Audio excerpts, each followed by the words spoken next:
Hello, स्वागत है आप सभी का द माइनस प्लस पे। आज के वीडियो में हम लोग करने वाले हैं क्लास 9th और 10th का जो मैथ है उसका निचोड़ जो सीरीज हम लोगों ने स्टार्ट किया है। ये उसका तीसरा वीडियो है। इससे पहले 2 वीडियोज आ चुकी है। अगर आपने नहीं देखा है तो आप प्लेलिस्ट में जाके देख सकते हो, ठीक है। आज हम लोग बात करेंगे सभी संख्याओं के बारे में। परिमेय संख्या, अपरिमेय संख्या, भाज्य संख्या, वास्तविक संख्या, काल्पनिक जितनी भी संख्याएं हैं, सम संख्या, विषम संख्या, उन सभी चीज़ों के बारे में आज हम लोग यहाँ पर बात करेंगे, ठीक है।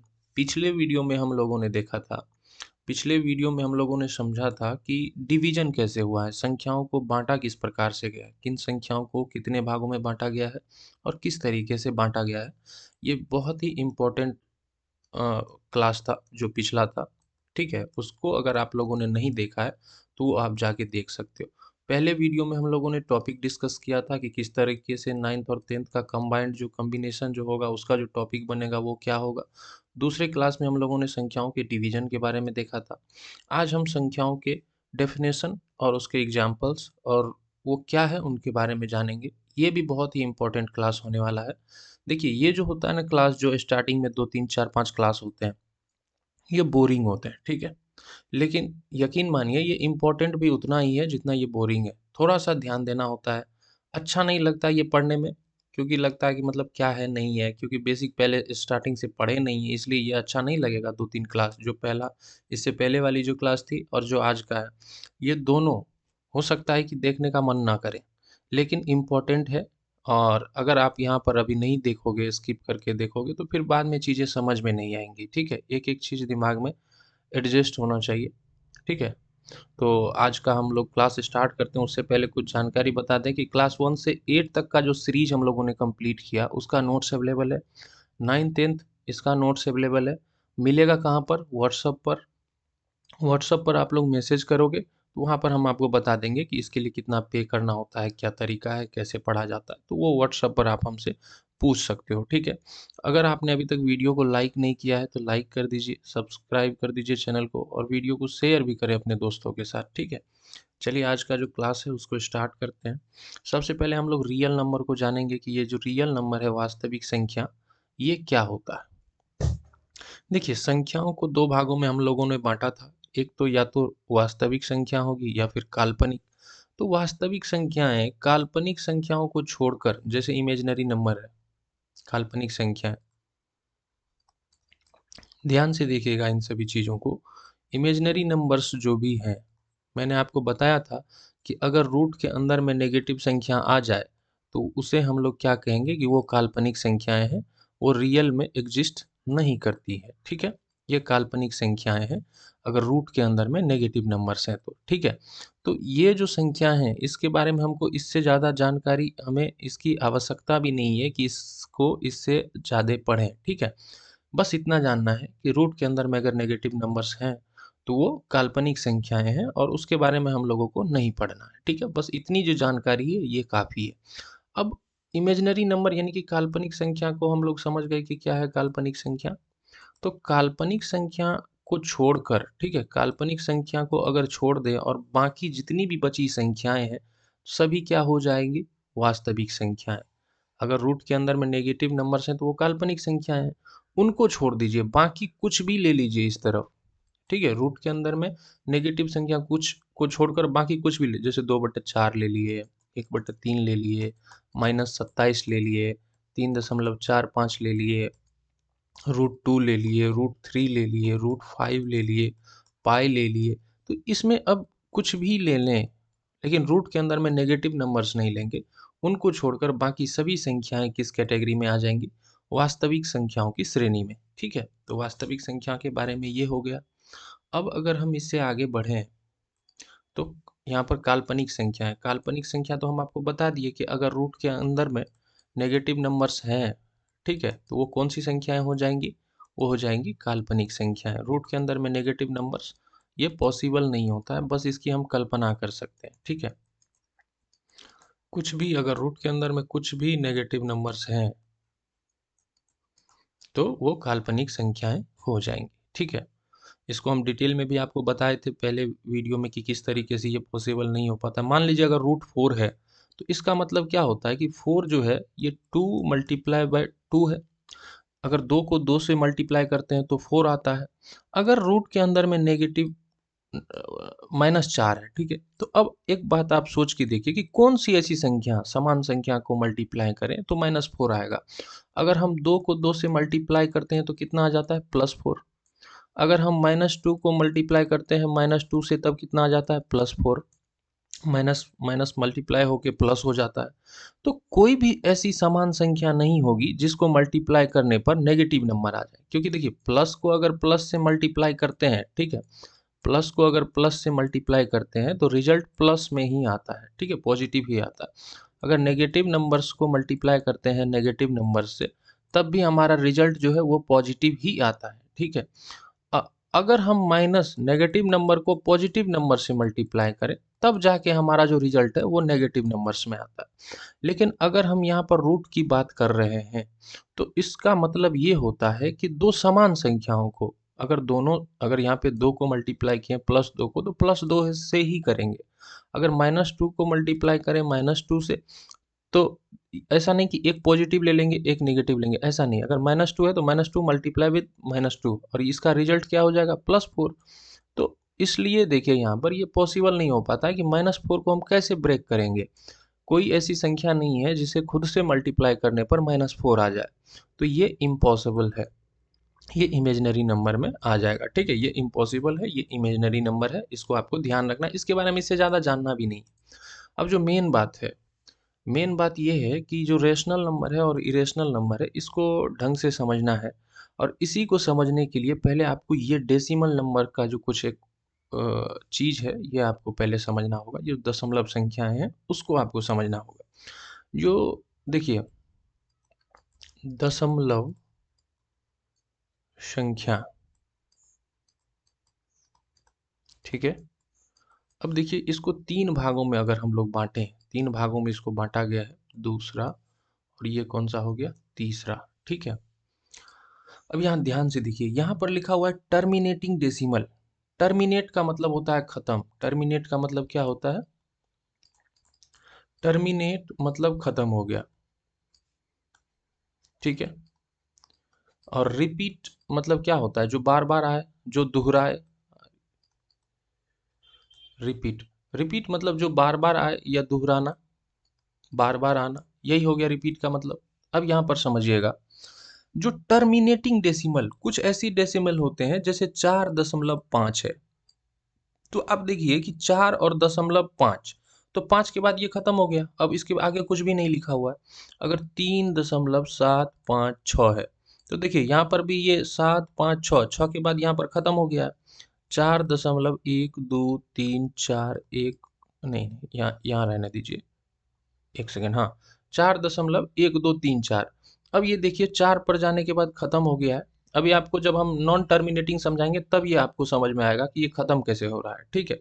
अब मान लीजिए 7.4325, अब ये ऐसा है, तो ये टर्मिनेटिंग फॉर्म है, मतलब ऐसा नहीं है कि रिपीट कर रहा है। जैसे अभी इसको भी देख लीजिए, तब आपको बेहतर ढंग से समझ में आएगा कि नॉन टर्मिनेटिंग, देखिए टर्मिनेटिंग मतलब खत्म होना, नॉन टर्मिनेटिंग मतलब जो खत्म नहीं होगा, खत्म नहीं होगा। और रिपीटिंग डेसिमल, खत्म नहीं होगा लेकिन रिपीट करेगा, ठीक है। तो इसके जो एग्जाम्पल्स हो जाएंगे वो इस प्रकार से होंगे। जैसे देखिए, अगर 4.242424 इस तरीके से इनफाइनाइट तक जाते रह जाएगा, तो देखिए ये खत्म तो नहीं हो रहा है। टर्मिनेट मतलब खत्म हो जाना। जैसे यहाँ पर 6 के बाद कुछ नहीं था, 3.756, 6 के बाद कुछ नहीं, यहाँ पर खत्म, ठीक है, यहाँ पर क्लोज, ठीक है। यहाँ पर 4 के बाद क्लोज था, यहाँ पर 5 के बाद क्लोज, इसके बाद आगे कुछ नहीं, ठीक है। कभी जब आप कभी डिवाइड करते हो किसी संख्या को, तो आप देखोगे कि कभी कभी क्या होता है कि मतलब दशमलव के 1 2 3 4 डिजिट तक गए और पूरा पूरा वो विभाजित हो गया, ठीक है। कभी कभी ऐसा हो जाता है कि रिपीट करने लगता है, चीज़ें रिपीट होने लगती है, जैसे 4.242424 इस तरीके से रिपीट कर रहा है इनफाइनाइट तक। तो उसको तो आप भर दिन, पूरे दिन, भर साल, 3 साल 5 साल करते रह जाओगे, वो रिपीट करता ही रह जाएगा, तो वो खत्म नहीं होगा। तो खत्म नहीं होगा मतलब टर्मिनेट नहीं होगा, तो टर्मिनेट नहीं होगा तो वो नॉन टर्मिनेटिंग हो गया। और बार बार रिपीट कर रहा है तो रिपीटिंग हो गया। तो नॉन टर्मिनेटिंग रिपीटिंग डेसिमल उसको कहते हैं, ठीक है। इसके एग्जाम्पल इसी प्रकार से हो जाएंगे, 3 दशमलव 1 4 5 2, 1 4 5 2, 1 4 5 2, इसी तरीके से ये इन्फिनाइट तक रिपीट करेगा। तो इसको बोलते हैं नॉन टर्मिनेटिंग, मतलब खत्म तो नहीं होगा और लेकिन रिपीट करेगा, तो रिपीटिंग डेसिमल बोलते हैं। ठीक है, ये दूसरा प्रकार हो गया। तीसरे टाइप की अगर हम बात करें, तीसरे टाइप की अगर बात करें हम, यहाँ पर देखिए आप लोग ध्यान से, तीसरा क्या है कि नॉन टर्मिनेटिंग, मतलब खत्म तो नहीं होगा, नॉन रिपीटिंग, रिपीट भी नहीं करेगा, खत्म भी नहीं होगा और रिपीट भी नहीं करेगा। ये कैसा हो सकता है? अब इसका एग्जांपल ऐसा हो सकता है, मान लीजिए 2 2 3 1 4 3 2 3 4 5 1 9 1 1 2 3 4 5 1 9 1 1 2 3 4 5 1 3, देखिए इस तरीके से ये इनफाइनाइट तक जाएगा। अब इसमें देखिए खास बात क्या है, इसमें खास बात ये है कि ये जो मेरा दूसरा जो टाइप था, ये जो सेकंड वाला जो हम बताएं, उसमें देखिए 2 4 2 4 2 4 रिपीट कर रहा है। यहाँ पर देखिए 1 4 5 2, 1 4 5 2, 1 4 5 2 रिपीट कर रहा है। मतलब कुछ ना कुछ रिपीट करे, चाहे 5 अंक हो, 6 अंक हो, 7 अंक हो, 8 अंक हो, 9 10 कितना भी डिजिट हो, लेकिन बार बार वही चीज रिपीट करे तो वो नॉन टर्मिनेटिंग रिपीटिंग में आ जाएगा। लेकिन इसमें ऐसा कुछ नहीं है कि रिपीट कर रहा है। जैसे देखिए 1 4 5 7 3, तो 1 4 2 3 4 5, तो कुछ रिपीट तो नहीं कर रहा है, अलग अलग संख्याएं आ रही हैं, रैंडम कभी भी कुछ भी आ जा रहा है। मतलब ऐसा नहीं है कि कुछ चीज है जो रिपीट कर रहा है, रिपीट नहीं कर रहा है और खत्म भी नहीं हो रहा है। रिपीट भी नहीं हो रहा है, खत्म भी नहीं हो रहा है, मतलब टर्मिनेट भी नहीं हो रहा है, रिपीट भी नहीं हो रहा है। तो ना टर्मिनेट हो ना रिपीट हो, तो उसको non terminating non repeating decimal कहते हैं। ठीक है, जिसमें खत्म भी नहीं हो, मतलब आप डिवाइड करते जाओगे वो होता जाएगा होता जाएगा।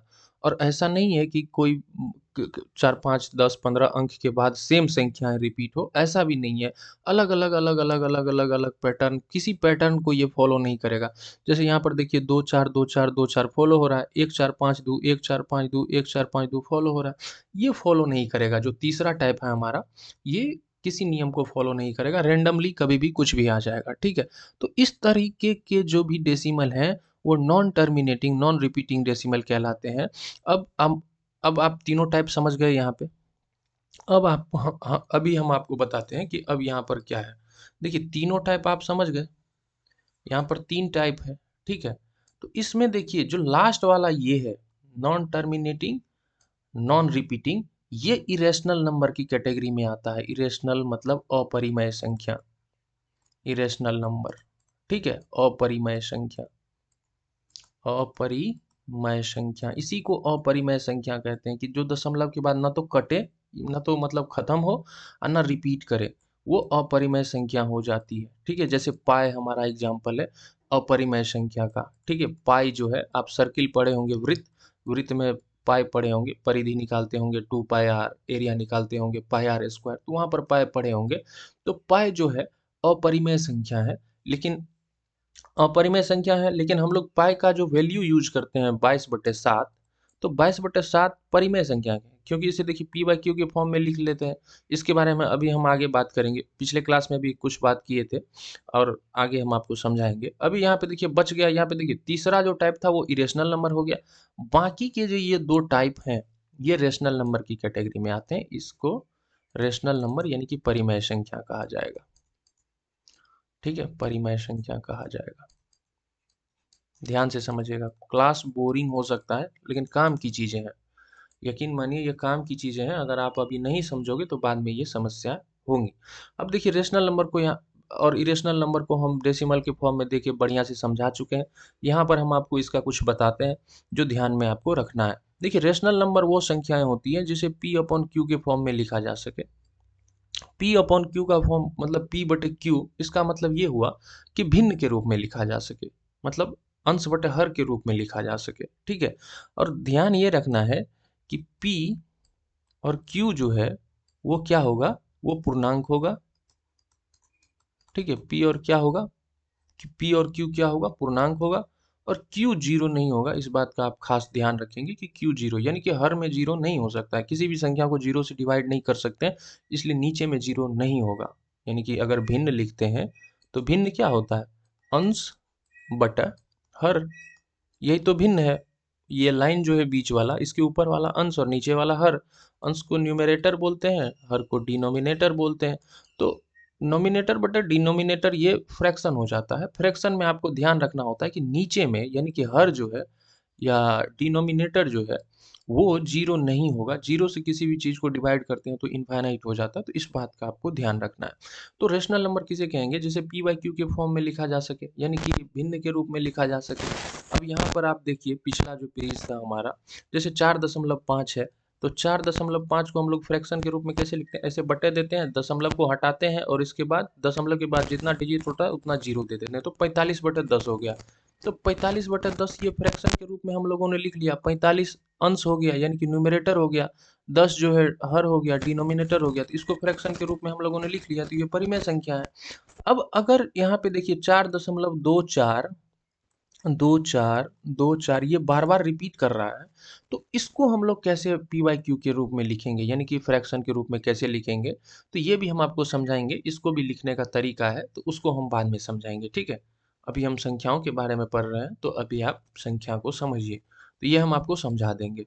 फिलहाल इतना कि रेशनल नंबर यानी कि परिमेय संख्या किसे कहते हैं? वैसी संख्या जिसे पी वाई क्यू के फॉर्म में लिखा जा सके। पी और क्यू पूर्णांक होगा, क्यू जीरो नहीं हो सकता। ये जो टर्म्स एंड कंडीशन है इसको आप लोग याद रखोगे, ध्यान में रखोगे, ठीक है।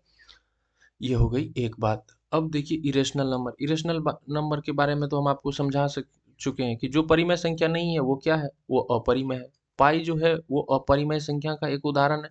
3 दशमलव पाई का जो वैल्यू होता है, अभी तो पूरा याद भी नहीं है मुझे, 3.145 इस तरीके से रिपीट नहीं करेगा और टर्मिनेट नहीं करेगा, इनफाइनाइट तक जाएगा। और अगला एग्जाम्पल अगर हम लोग खुद से लेना चाहें तो 2.2 3 4 5 1 7 9 1 2 4 2 1 3 4 2 2 1 3 4, ये ना तो रिपीट करेगा ना टर्मिनेट होगा। इस तरीके के जो भी संख्याएं होंगी वो अपरिमेय संख्या की कैटेगरी में अपने आप आ जाएगा, ठीक है। अब बात करते हैं हम लोग फ्रैक्शन की, भिन्न की। देखिए भिन्न को भी अगर समझना हो तो आप तो सिंपल ये समझ सकते हैं कि कोई भी संख्या अगर x/y या न्यूमरेटर बाय डिनोमिनेटर, या इसको हम लोग बोल सकते हैं अंश बटे हर के रूप में है, ये फ्रैक्शन होता है। एग्जाम्पल की अगर बात करें तो 1/4 जो है ये एक फ्रैक्शन है, ठीक है। एक इसमें अंश है, 4 इसमें हर है, इसी को फ्रैक्शन कहते हैं। फ्रैक्शन के बारे में ज़्यादा क्या समझना, लेकिन फिर भी आप इसको समझिए कि 3 प्रकार के फ्रैक्शन होते हैं, आपको ध्यान में रख लेना है। क्योंकि अगर ये सीरीज कोई ऐसा स्टूडेंट देख रहा है जो कॉम्पिटिटिव एग्जाम की तैयारी कर रहे हो, जैसे बीपीएससी टीआरई शिक्षक भर्ती परीक्षा के लिए या फिर रेलवे, तो वैसे स्टूडेंट को ये आवश्यक हो जाएगा ये बात जानना कि भिन्न 3 प्रकार के होते हैं। इस प्रकार के क्वेश्चन उनसे पूछे जाते हैं। पहला होता है उचित भिन्न, प्रॉपर फ्रैक्शन जिसको बोलते हैं उचित भिन्न। उचित भिन्न, ठीक है, उचित भिन्न। उचित भिन्न में क्या होगा? न्यूमरेटर जो है वो छोटा होगा डिनोमिनेटर से, ठीक है। यानी कि अंश छोटा होगा और हर बड़ा होगा। एग्जाम्पल 1/4, 2/7, 3/5, 1/9। तो देखिए ऊपर वाला छोटा होगा नीचे वाले से, तो उसे उचित भिन्न कहेंगे। अगर अंश छोटा है हर बड़ा है तो वो उचित भिन्न प्रॉपर फ्रैक्शन की कैटेगरी में आ जाता है। दूसरा, अगर अनुचित भिन्न की बात करें, अनुचित भिन्न, तो इसमें जो है न्यूमरेटर जो है वो बड़ा होगा किससे? डिनोमिनेटर से, यानी कि अंश बड़ा होगा हर से। और इसके एग्जाम्पल की अगर बात करें तो मान लीजिए 10/4, 11/3, 5/4, 6/5। तो देखिए इसमें अंश बड़ा है हर छोटा है, तो ये अनुचित भिन्न हो गया। अनुचित भिन्न हो गया। एक होता है मिश्रित भिन्न, मिक्स्ड फ्रैक्शन, ठीक है। मिक्स्ड फ्रैक्शन होता है, मिश्रित भिन्न जिसको बोलते हैं मिक्स्ड फ्रैक्शन। ये कैसा होता है? तो ये इस प्रकार से होगा, जैसे आप देखे होंगे 4.1/2, 3.1/7, 2.1/2। तो इस तरीके के जो भी फ्रैक्शन है उसको मिक्स्ड फ्रैक्शन कहते हैं। और ये जो अनुचित भिन्न है और मिक्स्ड फ्रैक्शन है एक ही चीज है। अनुचित भिन्न का अगर हम एक बार इसको ब्रेक करें, ऐसा लिखना चाहें मिश्रित भिन्न में, तो आराम से लिख सकते हैं। उचित भिन्न क्या होता है? ये प्रॉपर फ्रैक्शन होता है। ये उचित, जैसा इसका नाम है ना उचित, फ्रैक्शन अगर हो तो ऐसा ही हो, और अगर अनुचित है तो ये अनुचित क्यों है इसको एक बार समझ लीजिए। हम थोड़ा-सा आपको इसके बारे में समझाना चाहेंगे कि कहाँ पर समझाएँ, यहाँ पर देखिए। देखिए, अगर मान लीजिए 1/4 है, ठीक है? ये तो उचित भिन्न है, प्रॉपर फ्रैक्शन है। तो 1 को 4 से डिवाइड करेंगे तो पहले देखिए हमको 0 लेके, डेसिमल लेके इस तरीके से काम करना होगा। लेकिन अगर हम अनुचित भिन्न का कोई उदाहरण लें, जैसे 10/4 ले लेते हैं, ये इम्प्रॉपर फ्रैक्शन है। अब देखिए 10 में अगर 4 से डिवाइड करें, 10 को अगर 4 से डिवाइड करें तो ये 2 बारी में पहले कटेगा, 4 दूनी 8। यानी कि 2 बार तो पूरा-पूरा कट जाएगा, उसके बाद कुछ बच जाएगा जिसे हम डिवाइड करेंगे। यानी कि इसको ऐसा भी लिख सकते हैं, 10/4 को क्या लिख सकते हैं? देखिए 10/4 को लिख सकते हैं 4 दूनी 8, शेष बच गया 2, और डिवाइड कर रहे थे 4 से, तो 2 पूर्णांक 2/4 भी लिख सकते हैं कि यानी कि 2 बार तो पूरा पूरा पहले कटेगा, उसके बाद ये फ्रैक्शन में आएगा। ठीक है, इसलिए ये इम्प्रॉपर है, अनुचित है, पूरा पूरा फ्रैक्शन नहीं है। क्यों नहीं है? क्योंकि अभी ये 2 बार कटेगा पहले, उसके बाद जो संख्याएं बच जाएंगी वो फ्रैक्शन में आएगा। तो अनुचित भिन्न को अगर आप चाहो तो मिक्स्ड फ्रैक्शन में आराम से लिख सकते हो, और मिक्स्ड फ्रैक्शन को अनुचित भिन्न में आराम से लिख सकते हो। इसको भी हम आगे समझाएंगे। फिलहाल अब ये तीनों फ्रैक्शन टाइप आप समझ गए, इस पर आधारित जब क्वेश्चंस कराएंगे तो आपको बढ़िया से समझाएंगे। अगला क्या है हमारा? अगला है पूर्णांक। अगला है हमारा पूर्णांक। पूर्णांक, देखिए पूर्णांक क्या होता है?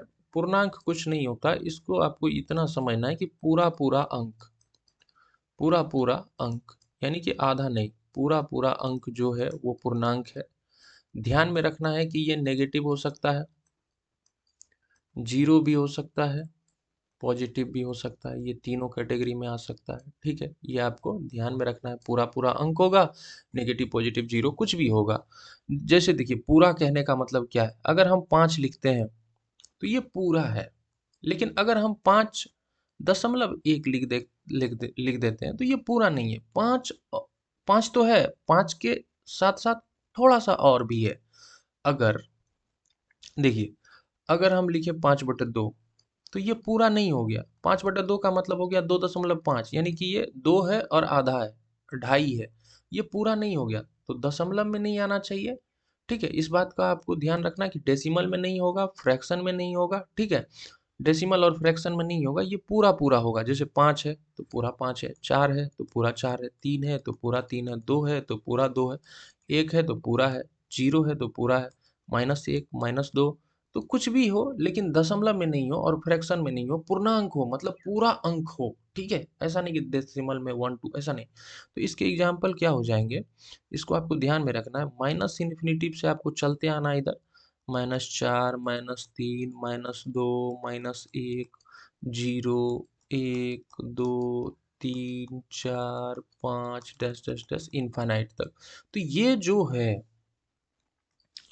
ये जो मैंने अभी यहाँ पे लिखा है ये पूर्णांक के एग्जाम्पल्स हो गए कि ये जो अंक है ये सभी पूर्णांक हैं। आपको इधर भी आप माइनस में आगे बढ़ सकते हैं, -4 के -5 -6 माइनस इन्फिनाइट तक, -7 -8 -9 -10। ठीक है, 0 1 2 3 4 5 6 7 8 9 10 11 12 इन्फिनाइट तक। तो ये जो मैंने यहाँ पे लिखा है ये पूर्णांक के एग्जाम्पल्स हो गए। ठीक है, ये इंटीजर्स हो गए। पूरा पूरा अंक होगा, पूर्णांक कहलाएगा। डेसिमल में नहीं होगा, दशमलव में नहीं होगा, भिन्न में नहीं होगा। ठीक है, इस बात का आपको ध्यान रखना है। अब देखिए यहाँ पे कि पूर्ण संख्या किसको बोलते हैं? पूर्ण संख्या। पूर्ण संख्या ये भी पूर्ण ही होता है, ये भी डेसिमल में नहीं होगा। पूर्ण संख्या क्या किसे कहते हैं? तो जीरो सहित गिनती की संख्या को पूर्ण संख्या कहते हैं। तो 0 1 2 3 4 5 6 इन्फानाइट तक। ये जो सेट मैंने यहाँ पे लिखा है ये जो है ये पूर्ण संख्या होल नंबर का एग्जाम्पल है। ठीक है, शून्य सहित गिनती की संख्या। गिनती की संख्या किसे कहते हैं? अगर हम लोग काउंट स्टार्ट करते हैं, काउंटिंग करते हैं तो 1 2 3 4 5 6 ऐसे करते हैं, काउंटिंग की संख्या ये कहलाती है। लेकिन इसमें इसी समूह में अगर जीरो को भी शामिल कर दिया जाए तब ये जो समूह बनेगा, ये जो एक सेट बनेगा, ये पूर्ण संख्या यानी कि होल नंबर कहलाएगा। ठीक है, 0 1 2 3 4 5 6 7 8 9 10 11 12 13 14 15 16 17 18 19 20, ये पूर्ण संख्या का उदाहरण है। ठीक है, अब हम बात करें नेचुरल नंबर की। नेचुरल नंबर मतलब प्राकृत संख्या। प्राकृत संख्या कहने का मतलब है गिनती की संख्या को प्राकृत संख्या कहते हैं। और एग्जाम्पल की अगर हम लोग बात करें तो 1 2 3 4 5 6 इनफाइनाइट तक ये प्राकृत संख्या है। ठीक है, नेगेटिव नहीं होगी, प्राकृत संख्या पॉजिटिव मैथ्स है। ठीक है, अब चलिए आगे चलते हैं। प्राइम नंबर अभाज्य संख्या है, इसको ध्यान से समझिए, बहुत काम में आने वाली चीजें हैं। ठीक है, वैसे तो सभी ये पूरा जो वीडियो है इसको पूरा ध्यान से आप लोगों को देखना है। प्राइम संख्या अभाज्य संख्या जिसके केवल दो गुणनखंड हो, जिसके केवल दो गुणनखंड हो। और वो दो गुणनखंड कौन सा होगा? एक तो हो जाएगा कि 1 और दूसरा वो खुद संख्या। अब ध्यान से समझिए कि प्राइम नंबर होता क्या है। देखिए, 2 एक अभाज्य संख्या है, 3 एक अभाज्य संख्या है, 5 एक अभाज्य संख्या है, 7 एक अभाज्य संख्या है, 11 एक अभाज्य संख्या है। ठीक है, लेकिन 4 अभाज्य संख्या नहीं है, 6 अभाज्य संख्या नहीं है, 8 अभाज्य संख्या नहीं है। ठीक है, तो ये अभाज्य संख्या क्यों है? क्या है ऐसा इसमें कि ये अभाज्य संख्या? जैसे 2 को देखिए, 2 जो है ये 1 से डिवाइड हो सकता है और 2 से डिवाइड हो सकता है। इसके अलावा आप सोच के देखिए, किसी और संख्या से आप 2 को पूरा पूरा डिवाइड कर पाओगे क्या? नहीं कर पाओगे। 3 की अगर बात करें हम तो 3 1 से डिवाइड हो सकता है और 3 से डिवाइड हो सकता है। इसके अलावा किसी भी संख्या से ये डिवाइड नहीं हो सकता। 5 की अगर बात करें, ये 1 से डिवाइड हो सकता है और 5 से डिवाइड हो सकता है। 7 की अगर बात करें तो ये 1 से डिवाइड हो सकता है और 7 से डिवाइड हो सकता है। 11 की अगर हम बात करें तो ये 1 से डिवाइड हो सकता है और 11 से डिवाइड हो सकता है। इसके अलावा ये किसी और भी संख्या से डिवाइड नहीं होगा। तो अभाज्य संख्या वो संख्याएं होंगी जिसका केवल 2 फैक्टर हो और 2 फैक्टर में एक तो वो खुद हो। जैसे देखिए, ये 2 है तो 2 से डिवाइड हो रहा है। ठीक है, ये खुद। ये 3 है तो ये 3 से भी डिवाइड हो रहा है। 5 है तो 5 से डिवाइड हो रहा है। 7 है तो ये 7 से डिवाइड हो रहा है। ये 11 है तो ये 11 से डिवाइड हो रहा है। तो एक तो वो खुद से विभाजित हो और दूसरा सब में देखिए कि 1 से डिवाइड हो रहा है, यहाँ भी 1 से डिवाइड हो रहा है, यहाँ भी देखिए 1 से डिवाइड, यहाँ भी 1 से 1 1। एक तो देखिए 2 फैक्टर होंगे, उसके कितने फैक्टर होंगे? 2 फैक्टर होंगे। 2 फैक्टर में पहला जो है वो 1 होगा। 1 से तो सभी संख्याएं विभाजित होती हैं, 1 से तो किसी भी संख्या को आप विभाजित कर लो। दूसरा क्या होगा? दूसरा वो खुद होगा, वो संख्या जिस संख्या के बारे में हम बात करेंगे वो खुद संख्या होना चाहिए। इसके अलावा तीसरा कोई फैक्टर नहीं होना चाहिए। जैसे यहाँ पर अगर हम 4 की बात करें, यहाँ पे देखिए ये अभाज्य संख्या नहीं है तो 4 है। 4 को आप लोग 1 से डिवाइड कर सकते हो, 2 से भी कर सकते हो और 4 से भी कर सकते हो। तो देखिए 1 से हो रहा है और खुद 4 से हो रहा है। इसके अलावा देखिए ये 2 से भी हो रहा है, तो ये अभाज्य संख्या नहीं कहलाएंगी। जैसे अगर 6 की बात करें हम लोग, तो 6 को हम लोग 1 से डिवाइड कर सकते हैं, 2 से कर सकते हैं, 3 से कर सकते हैं और 6 से कर सकते हैं। तो कहने का मतलब ये है कि देखिए, 1 को हम लोग 6 को हम लोग कितना संख्या से, टोटल 4 संख्याओं से हम लोग इसको डिवाइड कर सकते हैं। इसके टोटल 4 फैक्टर हैं, तो इसलिए ये अभाज्य संख्याएं नहीं होंगी। और जो अभाज्य संख्याएं नहीं है वो भाज्य संख्याएं हैं। ठीक है, जो अभाज्य संख्याएं नहीं है वो भाज्य संख्याएं हैं। जो अभाज्य संख्याएं होंगी उसके केवल 2 फैक्टर होंगे। 2 फैक्टर में एक तो होगा 1 और दूसरा वो खुद संख्या होना चाहिए। तो 11 अभाज्य संख्या है, 13 अभाज्य संख्या है, 17 अभाज्य संख्या है, 19 अभाज्य संख्या है, 23 अभाज्य संख्या है, उसके बाद 29 अभाज्य संख्याएं हैं, 31 अभाज्य संख्याएं हैं, 37 अभाज्य संख्याएं हैं, 41 अभाज्य संख्याएं हैं, 43 अभाज्य संख्याएं हैं, 47 अभाज्य संख्याएं हैं। ठीक है, इस तरीके से ये अभाज्य संख्याएं होती हैं। अब देखिए, अभाज्य संख्या आप लोग समझ गए जिसका केवल 2 फैक्टर हो। 2 फैक्टर में ये चीज ध्यान में रखना, एक तो 1 होगा, 1 और दूसरा वो खुद संख्या होना चाहिए, वो अभाज्य संख्याएं कहलाएंगी। भाज्य संख्याएं क्या है? वैसी संख्या जिसका 2 से अधिक फैक्टर हो, वैसी संख्याएं जिसका 2 से अधिक फैक्टर हो, 2 से अधिक फैक्टर हो, 2 से अधिक फैक्टर हो। अभी मैंने आपको समझाया भाज्य संख्या की। 6 जो है ये भाज्य संख्या है, क्यों है? क्योंकि 6 को 1 से, 2 से, 3 से और 6 से डिवाइड कर सकते हैं। तो 2 से अधिक फैक्टर है, इसका टोटल कितना कितना संख्या से ये डिवाइड हो रहा है? 4 से। तो 4 से यानी कि 2 से अधिक तो है ही, 8 अगर ले लें तो 1 से, 2 से, 4 से और 8 से, ये भी 4 संख्या से डिवाइड हो रहा है, ठीक है। अगर हम लोग 16 ले लें तो देखिए 1 से, 2 से, 4 से, 8 से और 16 से, तो ये कितना, 2 2 4 1 5 संख्या से डिवाइड हो रहा है। तो 2 से अधिक अगर जिसका फैक्टर होगा वो भाज्य संख्या की कैटेगरी में आ जाएगा, ठीक है। इसको आप लोग समझ गए। अगला जो है हमारा वो है को प्राइम। इसको ध्यान से समझिए। यहाँ पर कंफ्यूजन इसलिए होता है क्योंकि देखिए ये को प्राइम नंबर लिखा हुआ है। प्राइम नंबर हम आपको समझा चुके हैं। प्राइम नंबर यानी कि अभाज्य संख्या। अभाज्य संख्या यानी कि जिसका केवल 2 फैक्टर हो, 2 फैक्टर में एक तो एक हो, दूसरा वो खुद वो संख्या हो, वो अभाज्य संख्याएं होती हैं। लेकिन को प्राइम के लिए संख्या का अभाज्य होना आवश्यक नहीं है। यानी कि को प्राइम नंबर होने के लिए, ध्यान से सुनिएगा, आप लोग अगर ध्यान से नहीं सुनोगे तो समझ में चीजें नहीं आएंगी, आप लोग कंफ्यूज रहोगे इन चीजों में। को प्राइम, इसमें प्राइम लिखा हुआ है, अभाज्य लिखा हुआ है, लेकिन को प्राइम होने के लिए संख्या का अभाज्य होना आवश्यक नहीं है। अभाज्य है तो ठीक है, कोई दिक्कत नहीं है, लेकिन जरूरी नहीं है कि वो संख्या अभाज्य ही हो। देखिए होता क्या है, को प्राइम संख्या, इसको पहले समझिए। वैसी संख्या है, वैसी दो संख्या है जिसका मौसा, जिसका HCF 1 हो, जिसका HCF यानी कि महत्तम समापवर्तक 1 हो, अगर उसका हम HCF निकालें तो 1 आए, वो को प्राइम कहलाएंगी वो संख्याएं। तो को प्राइम है तो ये हमेशा पेयर में होगी। जैसे देख लीजिए 3 और 5 है, ये दोनों तो अभाज्य संख्याएं हैं। क्या ये को प्राइम है?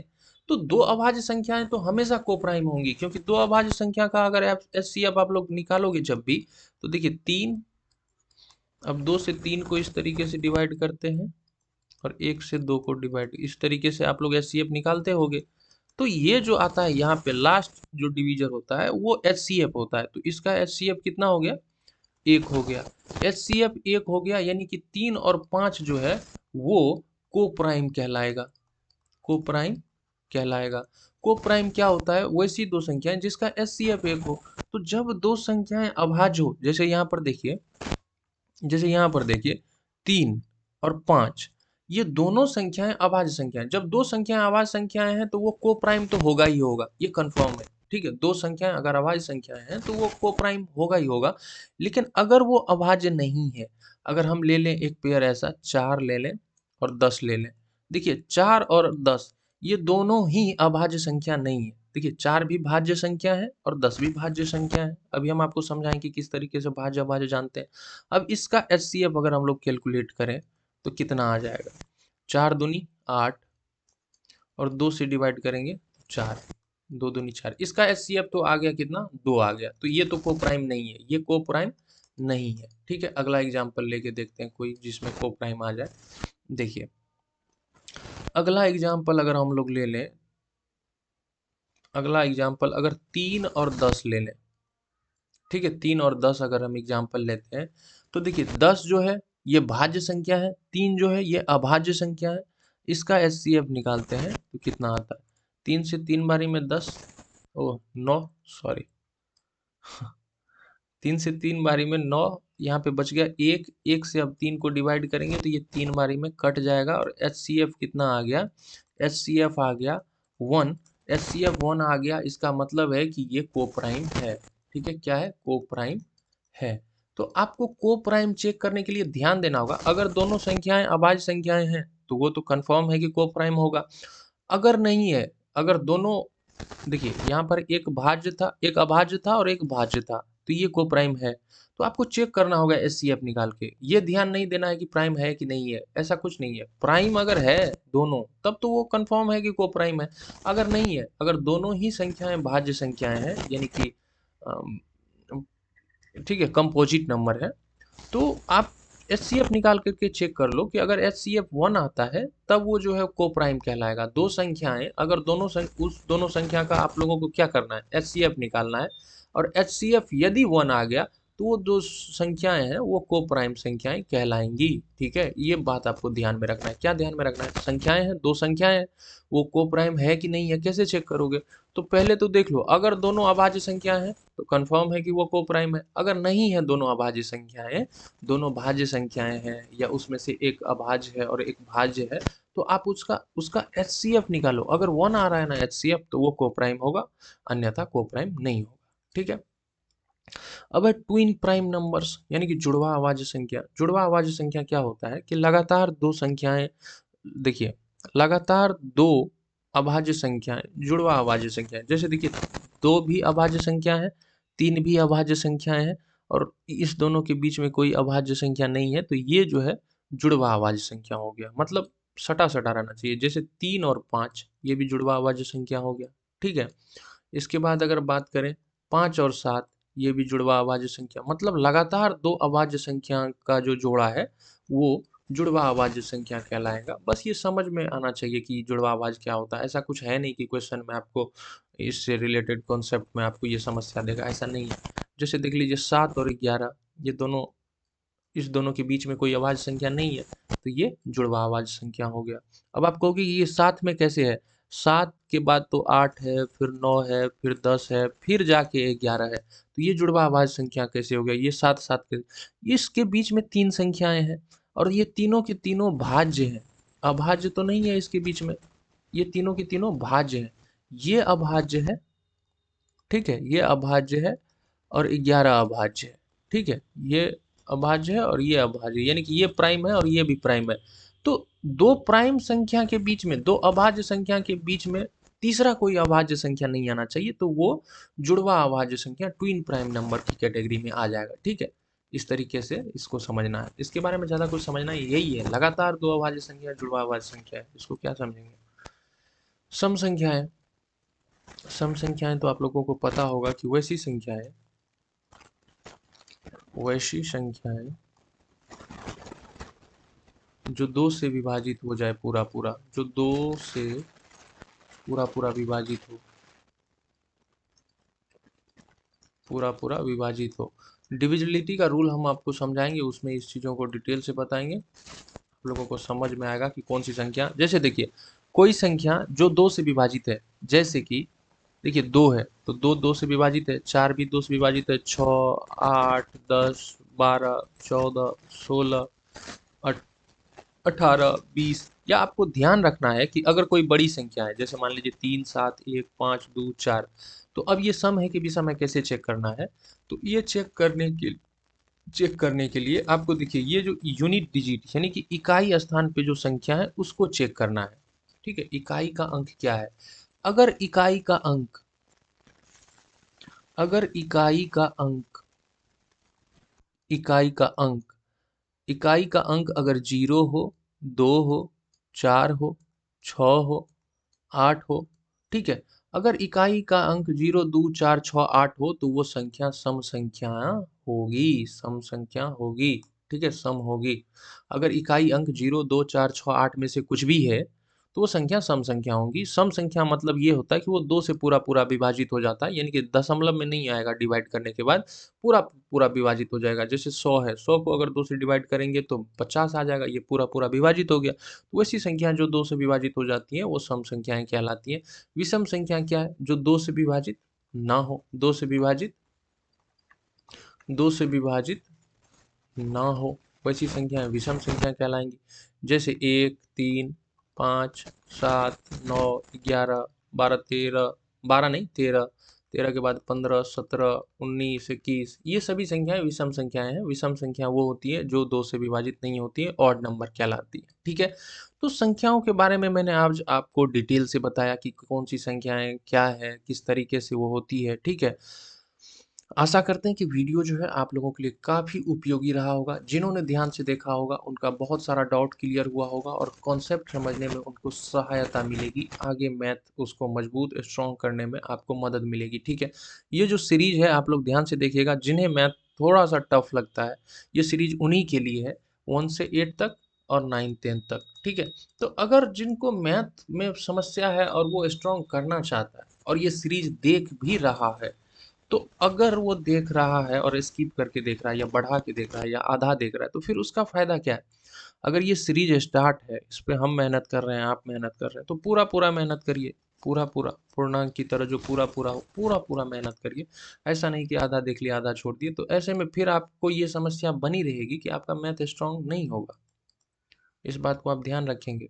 अगर आप ध्यान से देखोगे, चीज़ों को बेसिक चीज़ों को समझोगे, बेसिक मैथ ईज़ी हो जाता है क्यों? क्योंकि इसका जो बेसिक कांसेप्ट है, ये जाके कहीं पर भी चेंज नहीं होता है। जो आपने सीख लिया वो सीख लिया, वो अब कितना भी बड़ा क्वेश्चन क्यों ना हो, उसका बेसिक चेंज नहीं होगा, वो हमेशा ही वही रहेगा। इसलिए मैथ ईज़ी होता है और जिनको ये ईज़ी नहीं लगता है, उनका बेसिक कांसेप्ट क्लियर नहीं हुआ रहता है, इसलिए उनको ईज़ी नहीं लगता है। तो बेसिक जो चीज़ें हैं, मैंने बताया पहले ही कि ये जो 2, 3, 4 वीडियो आएँगी स्टार्टिंग में, ये आपको थोड़ा-सा बोरिंग लगेगा। मैंने इसलिए बोला बोरिंग लगेगा क्योंकि देखिए, जिनको थोड़ा बहुत इसमें पता होगा ना नंबर्स के बारे में, उनको मज़ा आएगा। जो नहीं पता रहता, उनको लगता है कि मैथ कितना जल्दी आ जाए, वो डायरेक्ट क्वेश्चंस पे जाना चाहते हैं कि प्रश्न हम हल करें, प्रॉफिट लॉस, परसेंटेज, कुछ भी partnership, work and time, questions, तो वो ऐसा काम नहीं चलेगा। उस तरीके से चीज़ें नहीं होती हैं कि डायरेक्ट चले गए वहाँ पे 5 क्वेश्चंस बता दिए, छठा मतलब हम एक क्वेश्चन बताएँ, उसी टाइप के पूछ रहे हैं, आप बना रहे हो, बना रहे हो, बना रहे हो, मज़ा आ रहा है। लेकिन अगर थोड़ा-सा उसमें हम बदल दें क्वेश्चंस को तो फिर आपसे बनेगा नहीं। तो वहाँ मज़ा आना बंद हो जाएगा, फिर आप पछताओगे, बाद में एग्ज़ाम देने जाओगे, वहाँ पर क्वेश्चंस बनेंगे नहीं, तो फिर लगेगा कि मैथ इतना पढ़े, कुछ हो नहीं रहा है। इसका मेन जो जो जड़ है ना, वो बेसिक कांसेप्ट आपका क्लियर नहीं है।